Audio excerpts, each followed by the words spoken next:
exposure pero wala namang kwenta sa video. Mag-away na kayo. Huwag na kayo mag-away. Wala kayo na kaya kay Boss M!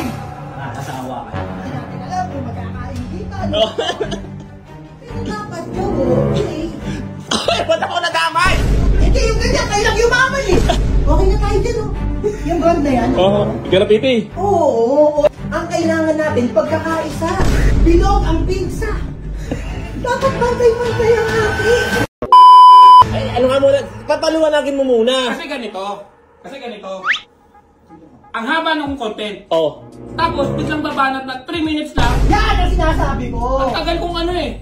Hindi, ipaliwanag mo lang nga. Siyempre, hindi mo nakaintindihan yung damdamin. Teka lang. Maintindihan mo lang, nasa ang sinasabi nga niya. Gusto niya ng mahabang exposure sa vlog. Mahabang exposure pero wala namang kwenta sa video. Mag-away na kayo. Huwag na kayo mag-away. Yan ang tunay. Yan ang tunay na nangyayari talaga sa alo. Huwag na kayo mag-away. Kung hindi kami nag-away. Kung gusto mo mag-content ka na lang, hindi magsusumbat ka pa. Susumbatan mo pa. JP, binibidyo pa. Huwag mo lang videohan. Kasi hindi tayo pwedeng tumira ng content na 50 ang kapag ano ba yung content natin? Ayun, napakain mo na. Ano mo sinasabi? Magkukontent ka ba o hindi? Magkukontent. Magkukontent ka lang. Kaya yung 8 minutes tayo nagkagalita, at ilalabas tayo 3 seconds lang. Yun naman pala eh. Ako ba nag-edit? Ayun nga yun.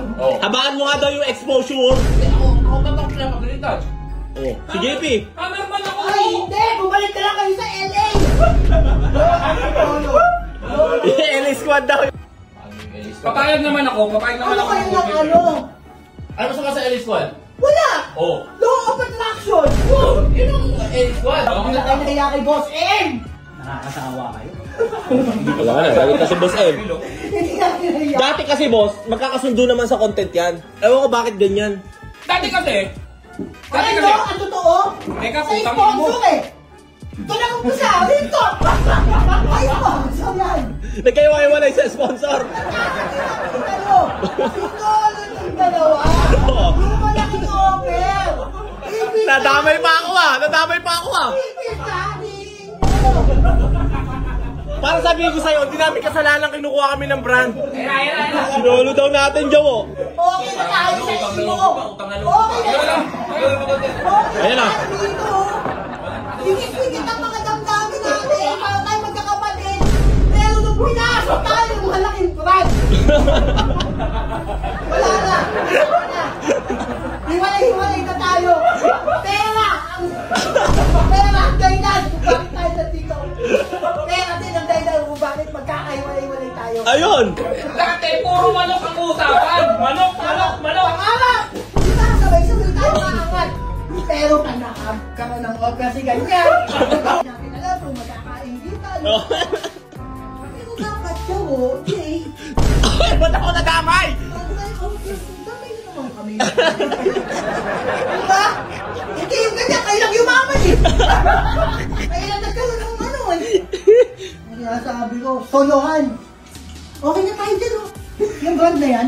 Ikarapiti. Oo. Ano nangyari? Ibu Kapiti. Big bike dito. Big bike dito, big bike dyan. Okay, ayan na. Wala. Yung isa lang nagkaroon ng buto doon. Ang kailangan natin, pagkakaisa. Sinubukan daw yun. Bilog ang pinsa. Dapat pantay-pantay ang ating. Unis-stress kayo ng pizza po. Alam na kayo hati sa inyo. Ang natira kay Buhawi, pepperoni. Puta ka na, binahulog ka. Ano yung pineapple ka? Ako nahulog pa. Sana intindihan nyo.